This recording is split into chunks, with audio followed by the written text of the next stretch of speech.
Je suis assise en tailleur sur le parquet de chêne du salon de mes parents à Lyon, entourée de lambeaux de papier cadeau et de l'odeur de pain artificiel de ce matin de Noël.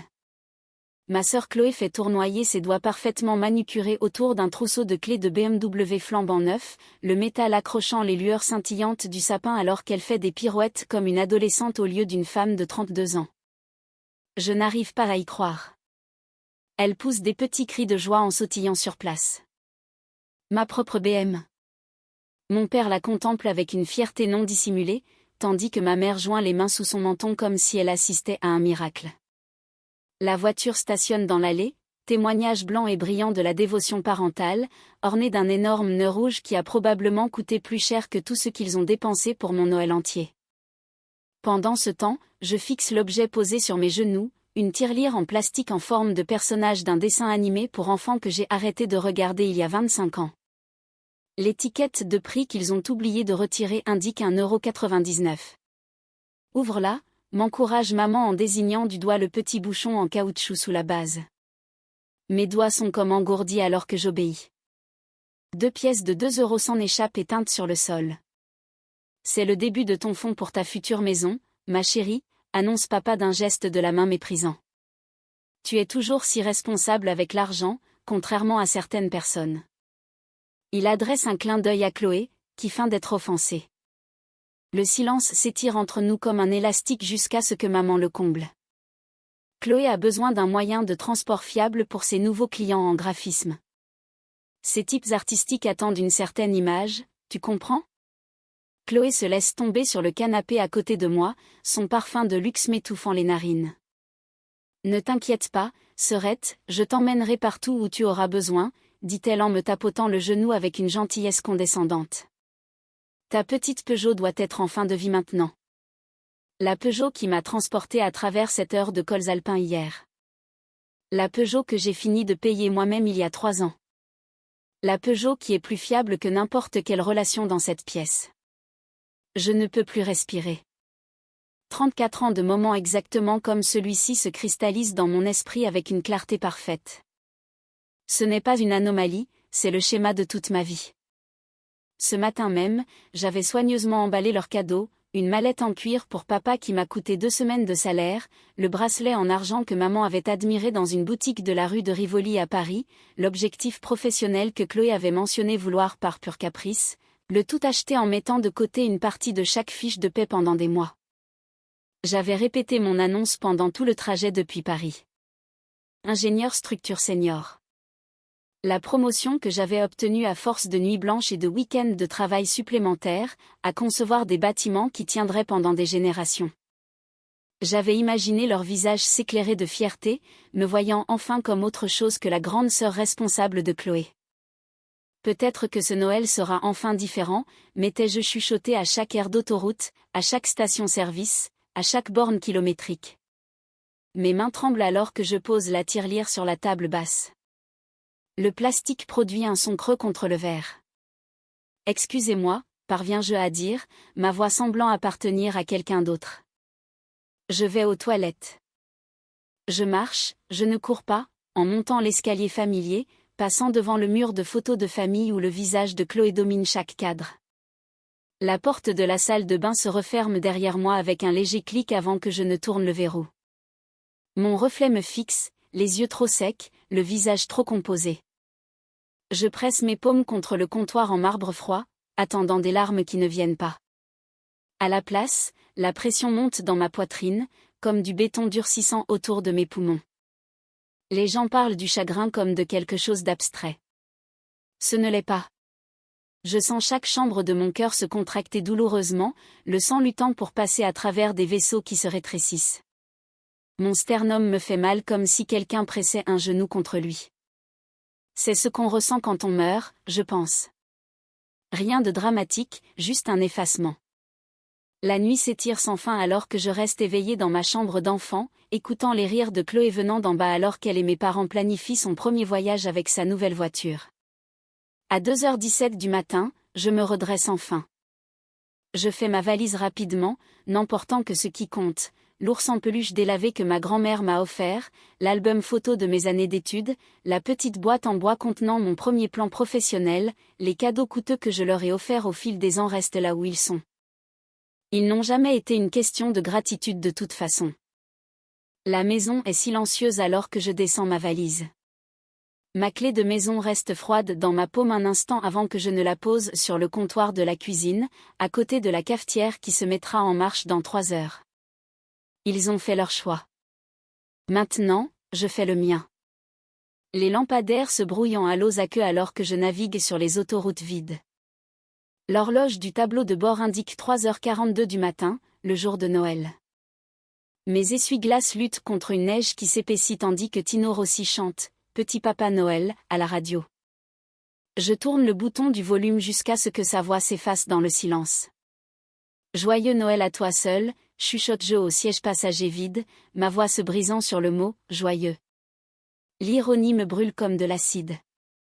Traversant la périphérie sud de Lyon, le chauffage de ma Peugeot lutte contre le froid de décembre.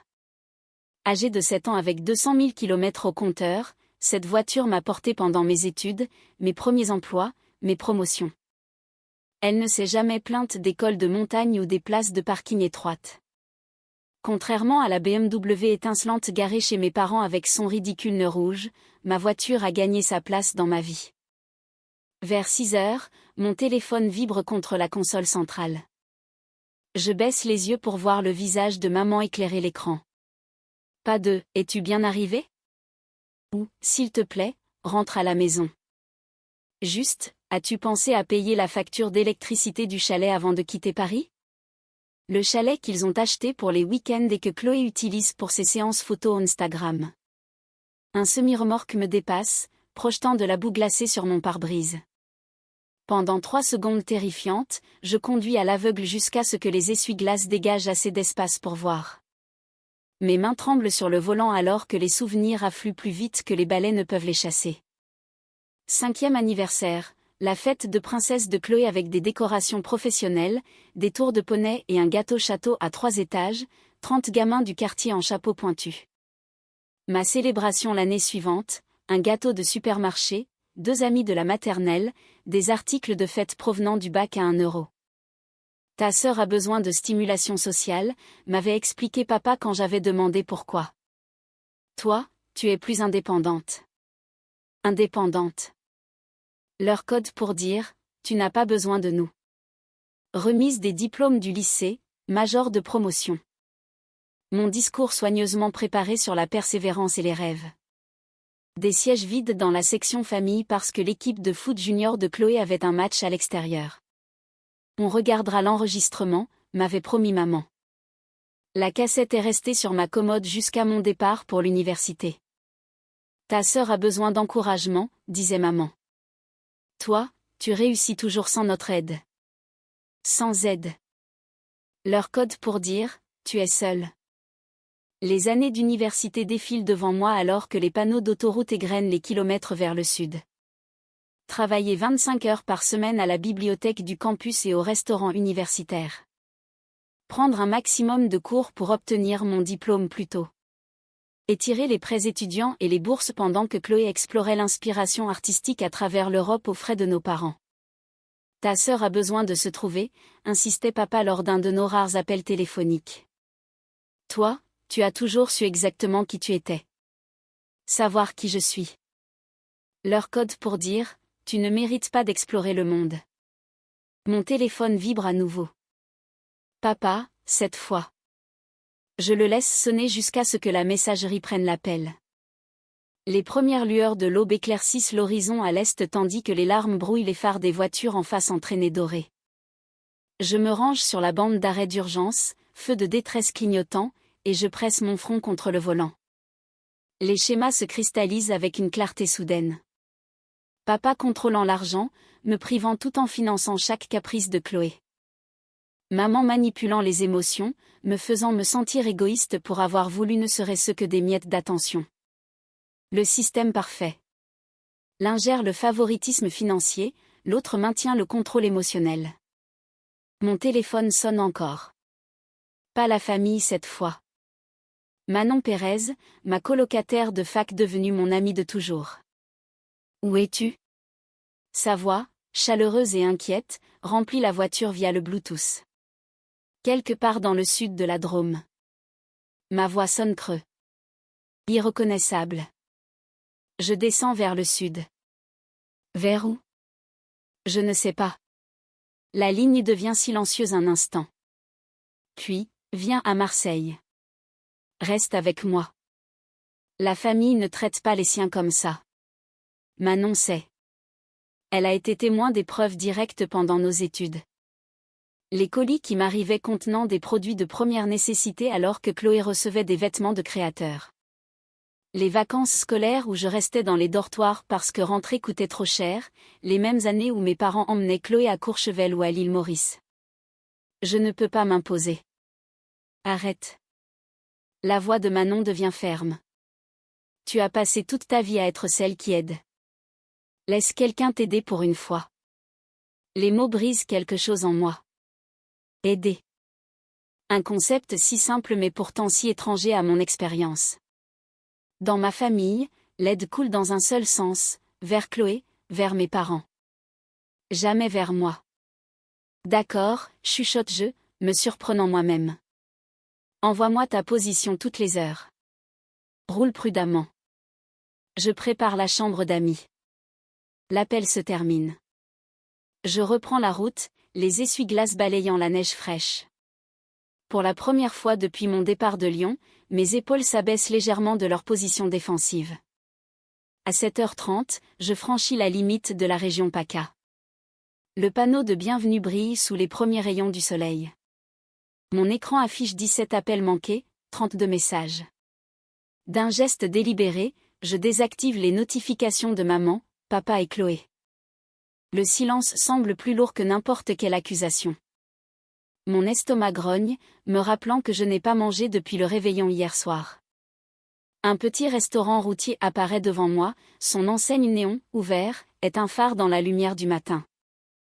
Je me gare sur le parking presque vide. À l'intérieur, la chaleur m'enveloppe comme une étreinte. L'air sent le café et le grésillement du petit déjeuner sur une plaque lointaine. Une serveuse plus âgée aux cheveux parsemés de fils d'argent s'approche avec une cafetière. Nuit difficile? Demande-t-elle, remplissant une tasse sans attendre ma réponse. Son badge indique Gloria. Vie difficile, marmonne-je, me sentant immédiatement gênée par ce mélodrame. Gloria ne sourit pas, mais elle ne tressaille pas non plus. Ma puce, ça fait 40 ans que je sers du café. Je reconnais un cœur brisé quand j'en vois un. Famille ou petit ami? Famille. Elle hoche la tête, faisant glisser un menu vers moi. Le sang fait la parenté. L'amour et le respect font la famille. Sa main calleuse se pose brièvement sur la mienne. Le plat du jour est bon. Il y a du râpe de bacon. Je commande le plat du jour et j'entoure ma tasse de café de mes mains. Les mots de Gloria résonnent alors que je regarde les flocons de neige se dissoudre contre la vitre. Le sang fait la parenté, l'amour et le respect font la famille. Pendant 34 ans, j'ai été apparentée aux Collins. Il est peut-être temps de découvrir ce qu'on ressent quand on fait partie d'une vraie famille. 3 semaines plus tard, je suis avec mon ami à Marseille. Mon téléphone vibre sur la table de nuit pour la 13e fois ce matin. Le numéro de papa. Encore. Je compte jusqu'à 10 avant de le mettre sous silence, ajoutant son appel au cimetière croissant de messages vocaux que je refuse de ressusciter. La première semaine, leurs messages exprimaient de la confusion. La deuxième, de l'inquiétude. Maintenant, en 3e semaine, ils ont évolué vers quelque chose de plus sombre, une manipulation enveloppée d'autorité parentale. Élodie Elisabeth Collins. Le dernier message de papa tonne dans le haut-parleur quand je finis par l'écouter. Si tu ne rapportes pas cette voiture immédiatement, je la déclarerai volée. Ce comportement puéril a assez duré. La Peugeot. Ma Peugeot. Celle qui porte mon nom sur la carte grise et pour laquelle j'ai 7 ans de reçu de paiement. J'écrase le coussin contre mon ventre, avalant l'acidité qui monte dans ma gorge. Le message de maman suit. Le médecin dit que ma tension artérielle est dangereusement élevée à cause du stress que tu provoques. Est-ce que c'est ce que tu veux? Que je finisse à l'hôpital parce que tu es égoïste? Je les supprime tous les deux sans répondre, bien que mon doigt hésite sur l'écran plus longtemps que je ne veux l'admettre. Mon sanctuaire temporaire dans la chambre d'amis de Manon me semble à la fois étranger et familier. Les murs sont peints d'une nuance terracotta douce qui attrape la lumière du matin, réchauffant l'espace d'une manière que mon appartement parisien n'a jamais connue. Sur la commode, mon ordinateur affiche un email que j'ai réécrit 14 fois.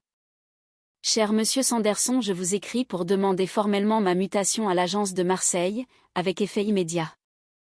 Mon doigt clique sur envoyer avant que je puisse reconsidérer ma décision. Pas de relation familiale. Pas de faveur demandée. Juste mon dossier professionnel. Ma réputation. Ma valeur en tant qu'ingénieur structure. 3 heures plus tard, l'approbation arrive dans ma boîte de réception. Tout simplement. Comme si j'avais toujours été capable de créer mon propre chemin. Tu l'as eu? Manon apparaît dans l'embrasure de la porte, lisant mon expression. Ses boucles sombres encadrent un visage rayonnant d'un bonheur sincère pour moi. Le concept me semble encore étranger, quelqu'un célébrant mes réussites sans les ramener à soi. Je commence lundi, confirme-je. Maintenant, je dois juste trouver un logement. Manon sourit. J'ai déjà appelé Andrea du club de lecture. Elle gère des appartements dans le quartier du Panier. Loyer modéré, immeuble sécurisé, à 20 minutes à pied de ton nouveau bureau. Tu n'étais pas obligé. Je le voulais, me coupe-t-elle en s'asseyant sur le lit à côté de moi. Les amis s'entraident. Pas de conditions. Concept nouveau pour toi, je sais. Les mots font mouche. Pas de conditions. Pas d'obligation. Pas de comptabilité des dettes. Les larmes que je retiens depuis 3 semaines menacent de déborder. Je t'ai aussi pris un rendez-vous, ajoute-t-elle en faisant glisser une carte de visite sur mon ordinateur. Docteur Lefebvre. Mardi à 16 heures. La carte indique Hélène Lefebvre, docteur en psychologie, thérapie familiale. Je ne suis pas folle, chuchote-je. Non, acquiesce Manon. Mais tu portes quelque chose de lourd depuis très longtemps. Ça pourrait t'aider de le poser quelque part en sécurité. Le mardi après-midi, le cabinet de la thérapeute sent l'encaustique au citron et les vieux livres. Le docteur Lefebvre porte des lunettes de lecture sur une chaîne de perles et des chaussures confortables qui ne font aucun bruit sur le tapis. Elle ne se précipite pas pour combler les silences, attendant juste que je lutte pour former des mots qui n'ont jamais été prononcés à voix haute. Favoritisme, dis-je enfin. Le mot flotte entre nous comme une planète nouvellement découverte. Toute ma vie. Et comment cela vous a-t-il fait vous sentir? Demande-t-elle. Comme si je valais exactement 2 €, réponds-je. Plus tard cette semaine-là, l'appartement qu'Andrea me montre est petit, 60 mètres carrés avec une kitchenette à peine assez large pour un réfrigérateur. Mais les fenêtres font face à l'ouest, captant le soleil de l'après-midi qui se déverse sur le parquet. Il est à moi avant la tombée de la nuit. J'achète un futon, une lampe et un petit bureau. Rien de plus. Le vide semble intentionnel plutôt que misérable. De l'espace pour grandir. Manon m'entraîne dans un centre communautaire le samedi suivant. Cours de poterie, annonce-t-elle. Tu as besoin de quelque chose qui ne soit ni le travail ni la thérapie. Je proteste jusqu'à ce que mes mains s'enfoncent dans l'argile fraîche, la sentant céder et résister simultanément. L'instructrice, une femme aux cheveux argentés et à la salopette tachée de peinture, se tient derrière moi. Ne forcez pas, murmure-t-elle. Écoutez ce qu'elle veut devenir. Mes doigts tremblent alors qu'ils façonnent quelque chose à partir de rien. À la fin du cours, j'ai créé un petit bol imparfait aux bords inégaux. Il est affreux et magnifique, et entièrement à moi. Le premier appel vidéo arrive 4 semaines après Noël. Je réponds à la 3e sonnerie, me préparant contre la montée familière de culpabilité que leur visage déclenche. Où étais-tu? Demande papa immédiatement. Son visage remplit l'écran, rouge d'indignation. Ta mère s'est inquiétée à mort. Derrière lui, maman tamponne ses yeux qui restent stratégiquement secs. À Marseille, réponds-je calmement. J'ai été mutée. Sans en discuter avec nous d'abord ? Intervient maman, se poussant dans le cadre. Comment peux-tu être si inconsidéré ? La vieille habitude tire sur ma poitrine, s'excuser, apaiser, arranger les choses. Mais les mots du docteur Lefebvre résonnent, vos sentiments sont valides. Leurs réactions leur appartiennent, pas à vous. J'avais besoin d'espace, dis-je à la place. De l'espace par rapport à quoi ? Aboie papa. À la famille ? À la responsabilité ? Au fait de grandir ? Au fait de me sentir invisible ? Réplique-je, surprise par la fermeté de ma voix. Par rapport au fait d'avoir moins de valeur que Chloé ? À essayer de gagner un amour qui aurait dû être donné gratuitement ? Les larmes de maman coulent instantanément, pile au bon moment. Comment peux-tu dire des choses aussi blessantes ? Nous vous avons toujours aimé de la même façon. Je ne suis plus responsable de tes sentiments, maman, lui dis-je. Les mots ressemblent à des pierres que je portais dans ma bouche depuis des années et que je relâche enfin. Je suis responsable des miens. Papa frappe sa paume contre la table. Cette conversation est terminée jusqu'à ce que tu sois prête à t'excuser. Alors je suppose que nous avons fini de parler, réponds-je, et je raccroche. Dans les jours qui suivent, les rumeurs me parviennent via des messages LinkedIn et des SMS d'anciens collègues. Selon la légende familiale, j'ai fait une dépression nerveuse. Je vis dans la misère. J'ai rejoint une secte. L'Instagram de Chloé la montre l'air préoccupée dans des photos au filtre soigné, légendées par de vagues références au déchirement familial et à la prière pour ceux qui luttent avec leur santé mentale. Mes nouveaux collègues ne savent rien de ce récit. Ils ne voient que mon travail, la précision de mes calculs, l'innovation de mes conceptions. Quand Chloé se présente sans prévenir à la réception du bureau 10 jours plus tard, Manon est justement en train de m'apporter à déjeuner. Elle est en réunion, l'informe froidement Manon, et elle restera en réunion indéfiniment pour les visiteurs non invités. Mon groupe de thérapie se réunit le mercredi soir dans le sous-sol d'une église qui sent le café et les vieux livres. 8 étrangers liés par des blessures similaires. La famille n'a pas de laissez-passer gratuit juste parce qu'elle est la famille, dit Raymond, un comptable de 60 ans qui n'a pas parlé à son frère depuis 20 ans. L'amour sans respect n'est pas de l'amour. C'est de la possession. Les mots s'installent dans ma poitrine comme une vérité. 6 mois après Noël, mon appartement s'est transformé. Des poteries ornent les rebords des fenêtres, chaque pièce plus raffinée que la précédente. Un vrai lit a remplacé le futon. La promotion de directrice de projet est arrivée avec une augmentation qui a mis fin à toute anxiété financière persistante. Sur mon étagère trône la tirelire en plastique. Je l'ai remplie de billets de 5 €, un pour chaque semaine de liberté.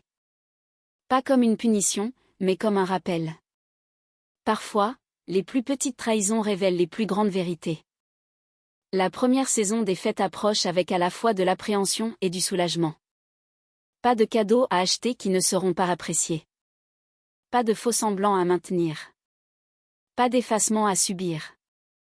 Juste moi, dans un espace que j'ai créé, devenant quelqu'un que j'apprends enfin à estimer. Valant bien plus que 2 €. Un mois plus tard, l'enveloppe ivoire trône sur le comptoir de ma cuisine comme une mine antipersonnelle. Cela fait 3 jours qu'elle est là, intacte.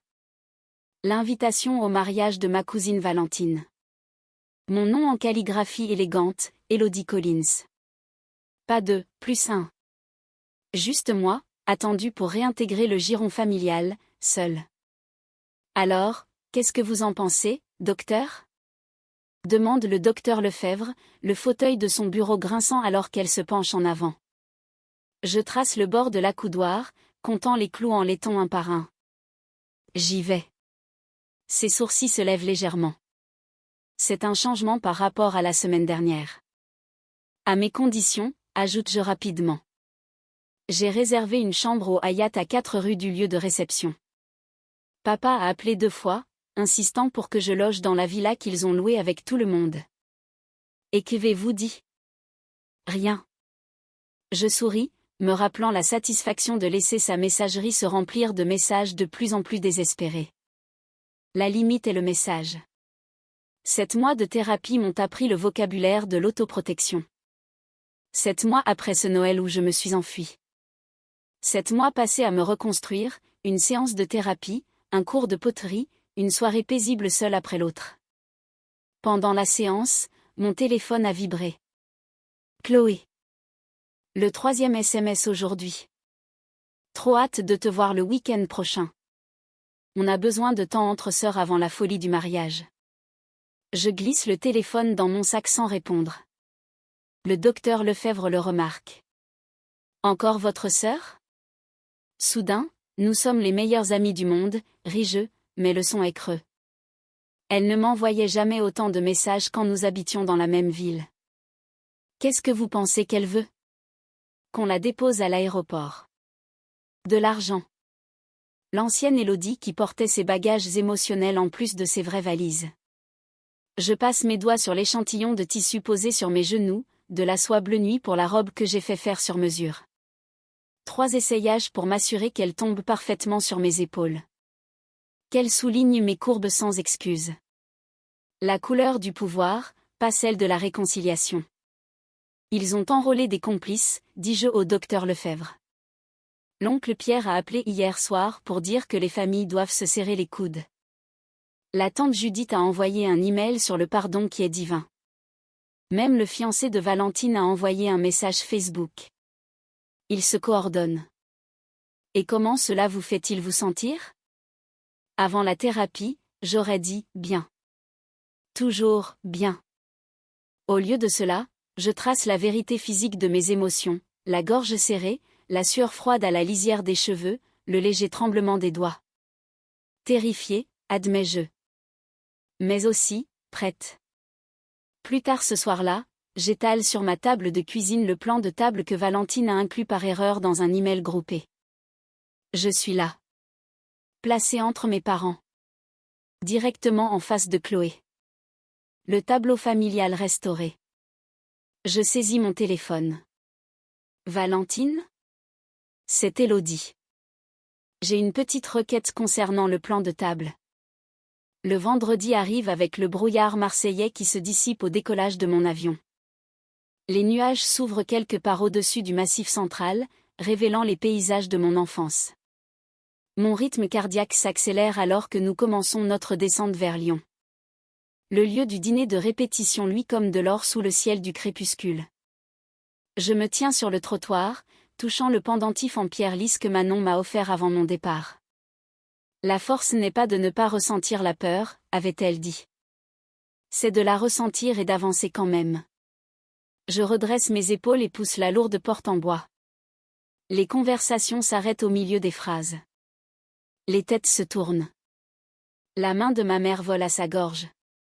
Le verre de mon père s'immobilise à mi-chemin de ses lèvres. J'ai changé. L'Élodie qui a fui à Noël était une ombre. Cette femme en pantalon noir ajusté, chemisier en soie émeraude et talons qui annonce chaque pas avec autorité, est solide, présente. Les diamants à mes oreilles captent la lumière alors que je balaie la pièce du regard, saluant d'un signe de tête sans me précipiter vers quiconque. Chloé s'approche la première, les bras tendus, mais quelque chose est différent. La montre de créateur a disparu, les reflets dans ses cheveux ont repoussé. Son sourire semble forcé plutôt qu'arrogant. Tu es magnifique, dit-elle en m'embrassant brièvement. Merci. Je recule, maintenant l'espace entre nous. Comment se porte la BMW? Ses yeux fuient. J'ai dû m'en séparer. J'ai pris une Honda. Plus pratique, tu sais. Par-dessus son épaule, j'aperçois mes parents regroupés avec la tante Marthe. Ma mère tamponne ses yeux avec une serviette de cocktail. Les épaules de mon père sont voûtées dans une posture que je ne lui ai jamais connue. Ma cousine Tara apparaît à mon coude, un verre à la main. Mon Dieu, je suis tellement contente que tu sois là, chuchote-t-elle. Tu ne croirais pas le drame qu'on vit depuis Noël. Tes parents vendent la maison. Elle se penche plus près. Des factures médicales, disent-ils, mais tout le monde sait qu'ils ont renfloué Chloé pendant des années. La réalité a fini par les rattraper. Avant que je puisse répondre, un serveur circule avec du champagne. Je prends un verre, regardant les bulles monter et éclater à la surface. Tout comme les histoires de famille, ce qui monte finit par éclater. L'oncle Simon s'approche, serrant ma main libre. Tu as l'air en forme, Élodie. Ce poste à Marseille doit te convenir. Directrice de projet maintenant, dis-je, les mots ayant encore un goût nouveau sur ma langue. Ses yeux s'écarquillent. Sans blague ? C'est merveilleux. D'autres parents gravitent vers moi tout au long de la soirée. Mon cousin Michel avoue qu'il a toujours remarqué la différence de traitement. La tante Marthe me serre trop fort en chuchotant, ton père a perdu son travail il y a 3 mois. Ta mère est sous anxiolytique. J'absorbe chaque révélation avec le détachement étrange de quelqu'un qui regarde les vagues se briser contre un rivage qu'il a quitté pour des hauteurs plus sûres. Mon père me coince pendant l'heure du cocktail, la laine chargée de bourbon. La famille reste soudée, Élodie. Sa voix porte le poids familier de l'autorité, mais quelque chose d'essentiel s'est effondré en dessous. Ah bon, papa ? Je soutiens son regard sans ciller. Ou bien certains membres de la famille restent soudés pendant que les autres sont mis de côté ? Son visage rougit. Nous t'avons toujours soutenu. 2 € dans une tirelire. Les mots sortent plus doucement que je ne l'espérais, mais ils tombent avec précision. C'était ta définition du soutien. Il ouvre la bouche, la referme, puis s'en va. Dans les toilettes des femmes, ma mère apparaît à côté de moi au lavabo, les yeux pleins de larmes. Tu nous manques tellement, dit-elle en cherchant ma main. Je continue de me laver les mains, le savon glissant entre mes doigts. Celle que je pensais que vous étiez me manque aussi. De retour dans la salle principale, Chloé m'entraîne sur la terrasse. L'air du soir porte le parfum des roses du jardin en bas. La BMW a été saisie, lâche-t-elle. Je coule sous les dettes, les clients en graphisme ont disparu, papa ne peut plus m'aider. Sa voix craque. Je ne sais pas comment faire, Élodie. On ne m'a jamais appris à me débrouiller seule. La confession flotte entre nous. 7 mois plus tôt, j'aurais immédiatement proposé des solutions, de l'argent, un endroit où loger. L'ancienne Élodie aurait ajouté ce fardeau à sa collection. Au lieu de cela, je pose doucement ma main sur son bras. Ça a l'air vraiment difficile, Chloé. Je ressens de la compassion sans responsabilité, une distinction qu'il m'a fallu des mois de thérapie pour apprendre. Je suis désolée que tu traverses cela. Ses yeux s'écarquillent légèrement face à ma réponse, de la compassion sans sauvetage. Je peux t'aider à faire un budget, proposai-je, mais je ne peux pas régler ça pour toi. Par-dessus son épaule, je vois Valentine rayonnante à la veille de son mariage, entourée de ses demoiselles d'honneur. Demain apportera ses propres défis. Mais ce soir, debout sur cette terrasse, sentant le poids des attentes familiales glisser de mes épaules comme de l'eau, je réalise que je n'ai plus peur. Je suis la femme qui s'est détournée d'une vie d'effacement, qui a construit une vie à partir des fondations. Quoi qu'il arrive ensuite, je l'affronterai debout sur un sol que j'ai moi-même bâti. Le lendemain, je me tiens dans la suite nuptiale du domaine des Magnolias, regardant ma cousine Valentine se transformer de mariée nerveuse en femme rayonnante. Le soleil du matin se déverse à travers les hautes fenêtres, jetant sur toute une douce lumière dorée qui semble en décalage avec la tempête qui gronde dans ma poitrine. Élodie, tes parents te cherchent, chuchote la tante Marthe, ses doigts posés délicatement sur mon avant-bras. Ils sont dans la bibliothèque, ils disent que c'est important. Je savais que ce moment viendrait. 7 mois depuis que j'ai quitté leur maison lyonnaise, ne laissant rien d'autre qu'une note et toute une vie de ressentiment derrière moi. Merci, Marthe.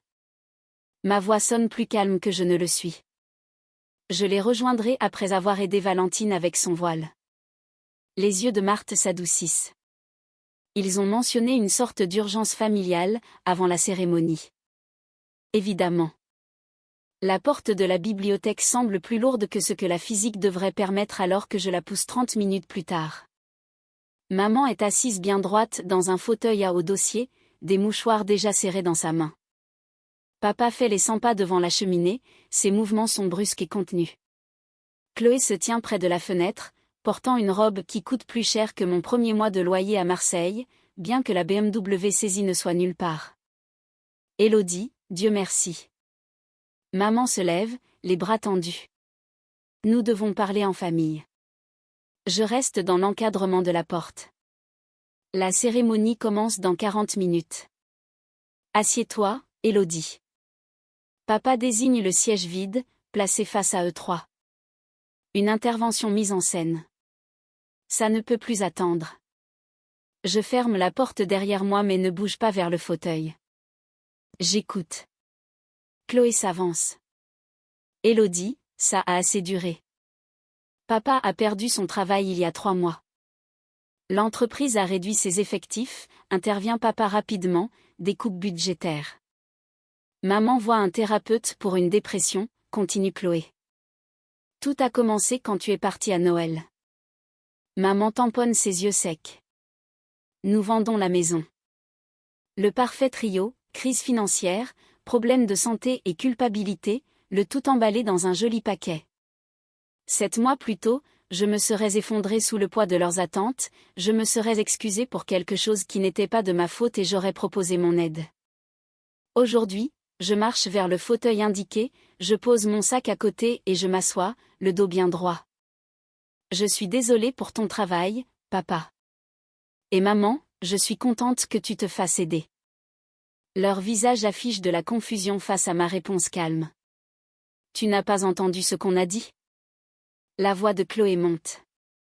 Ils vendent la maison à cause de toi. Non, ils vendent la maison à cause de choix qu'ils ont fait bien avant mon départ.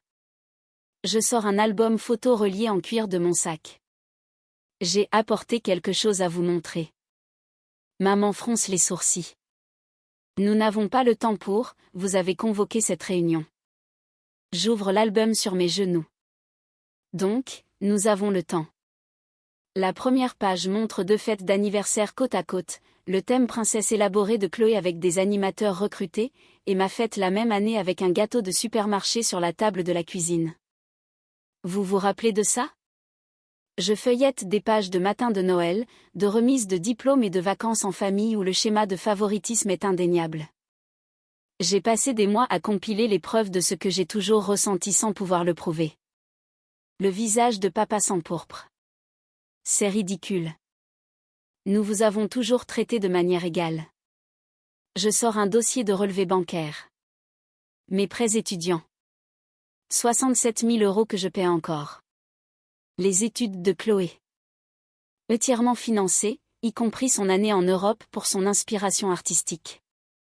Chloé s'agite, mal à l'aise. Ce n'est pas juste. Tu as choisi l'ingénierie. C'était ta décision. C'était ma passion, je la corrige. Tout comme l'art était la tienne. La différence, c'est que ma passion n'a pas été jugée digne d'investissement. Maman se lève, les mains tremblantes. Nous n'avions pas l'argent quand tu es allée à l'université. Les choses étaient différentes quand Chloé, j'ai pris connaissance de tous vos dossiers financiers il y a des années, maman, je la coupe. La promotion de papa est arrivée quand j'avais 16 ans. L'héritage de grand-mère est arrivé avant ma première année de fac. Vous aviez l'argent. Vous avez choisi de ne pas le dépenser pour moi. La pièce devient inconfortablement silencieuse alors que j'étale des cartes d'anniversaire couvrant 30 ans. Les messages pour Chloé débordent d'un amour expansif. Les miens contiennent des conseils pratiques et des rappels de travailler dur. Nous avons toujours su que tu t'en sortirais, finit par dire papa, sa défensive se lézardant. Tu étais toujours si capable. Voilà. La vérité derrière des décennies de disparité. Être capable ne signifie pas que je méritais moins d'amour. Ma voix reste ferme même si la chaleur monte derrière mes yeux. Être responsable ne signifiait pas que je devais porter les fardeaux de tout le monde. Maman s'effondre dans de vraies larmes, pas manipulatrice cette fois. Nous n'avons jamais voulu te blesser. L'intention n'efface pas l'impact. Je plonge la main dans mon sac une dernière fois. La tirelire en plastique produit un son creux alors que je la pose sur la table basse entre nous. Papa la fixe. C'est quoi ce délire? Je retire le bouchon en caoutchouc. Des dizaines de pièces de 2 € se déversent, une monnaie inhabituelle qui attire l'œil. J'ai économisé une pièce de 2 € pour chaque semaine depuis Noël, j'explique. Ce n'est pas une question d'argent. C'est une question de ce que vous pensiez que je valais. Chloé ramasse l'une des pièces, la tournant entre ses doigts. Je n'avais jamais réalisé comment c'était vu de ton côté. Sa voix a perdu son ton défensif habituel. Ils ne m'ont jamais appris à me tenir debout toute seule. À l'extérieur de la bibliothèque, des parents passent, leur voix flottant à travers la lourde porte. Dans quelques minutes, ils se rassembleront pour célébrer l'amour et l'engagement alors que notre famille affronte des décennies de son absence. Je ne veux pas d'excuses, dis-je en me levant. Je veux du changement. J'envisagerai une réconciliation sous 2 conditions, une thérapie familiale et le respect de mes limites. Papa ouvre la bouche pour argumenter, mais maman pose sa main sur son bras. On le fera, dit-elle, nous surprenant tous. Quoi qu'il en coûte. Je rassemble mes preuves et la tirelire mais laisse son contenu sur la table. C'est à vous de les garder. Un rappel de ce qui arrive quand on valorise un enfant plus qu'un autre. En marchant vers la porte, je m'arrête la main sur la poignée. Je dois prendre ma place pour la cérémonie. Mon ami Manon me garde un siège. Alors que je sors dans le couloir, le dos droit et le cœur plus léger qu'il ne l'a été depuis des mois, j'entends Chloé chuchoter à nos parents, elle est différente maintenant. Elle a raison. La femme qui a quitté ce matin de Noël avec pour seul bagage le chagrin et la résolution est partie. À sa place se tient quelqu'un qui comprend enfin que sa propre valeur ne se mesure pas à ce que les autres pensent qu'elle mérite, mais à ce qu'elle refuse d'accepter. À Noël, le soleil se déverse sur le parquet de mon appartement marseillais alors que des amis se rassemblent autour d'une table qui m'appartient vraiment. L'odeur du romarin et de la sauge du chapon qui rôtit se mêle au rire, de vrai rire, pas du genre forcé qui résonnait autrefois dans la maison de mes parents. À Élodie, Manon lève son verre, ses boucles sombres captant la lumière de la fenêtre. Qui construit des ponts mieux que quiconque, tant au travail que dans la vie. Mes joues s'échauffent au toast. Il y a un an jour pour jour, je posais une clé de maison sur un comptoir et je fuyais tout ce qui m'était familier. Maintenant, je me tiens dans un appartement rempli de gens qui ont choisi d'être ici, entouré de poteries que j'ai créées de mes propres mains. Et à la directrice de projet Collins, ajoute Étienne, ses doigts effleurant les miens sous la table, son contact m'envoie toujours une décharge électrique, pas le coup de foudre de l'infatuation, mais le courant régulier de quelque chose qui se construit vers la permanence. Dont l'équipe a terminé le projet de la tour Richardson avec 2 semaines d'avance.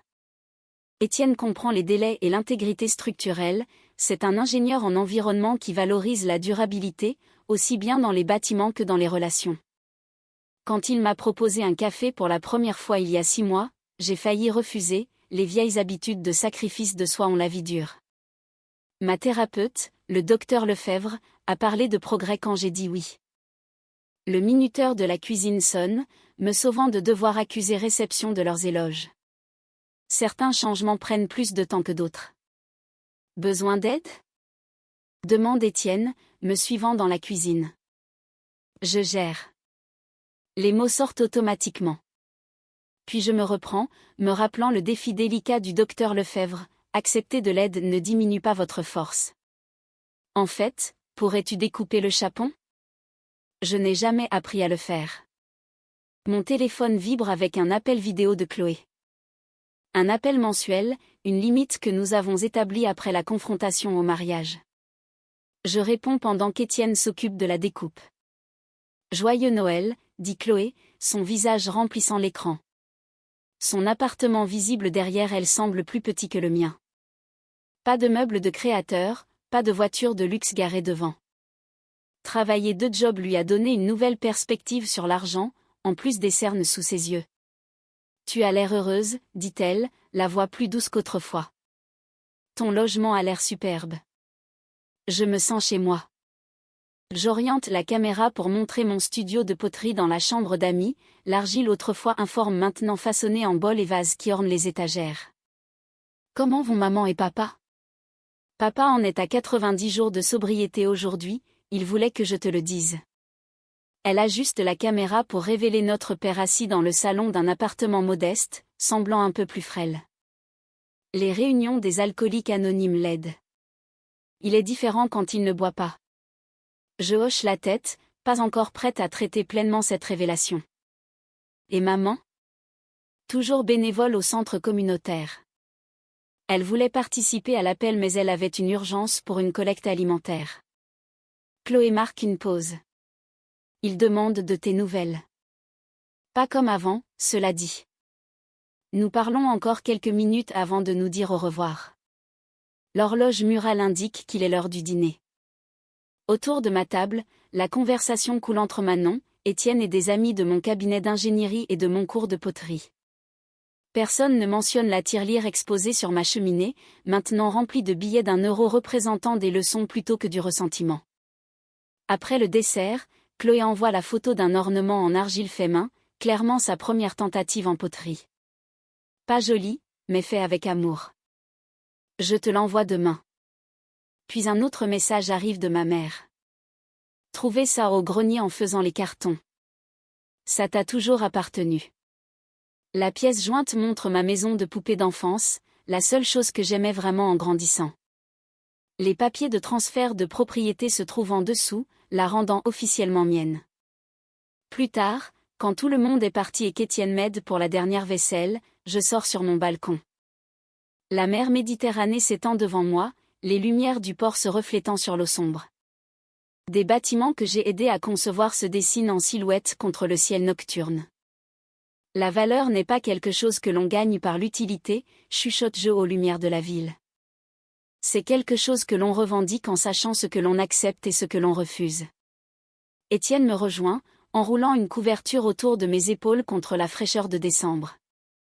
Des pensées profondes? Juste de la gratitude, réponds-je, me blottissant contre sa chaleur. Parfois, le plus beau cadeau est de réaliser ce qu'on n'acceptera plus jamais. La tirelire est visible à travers la fenêtre, elle n'est plus le symbole de ce qui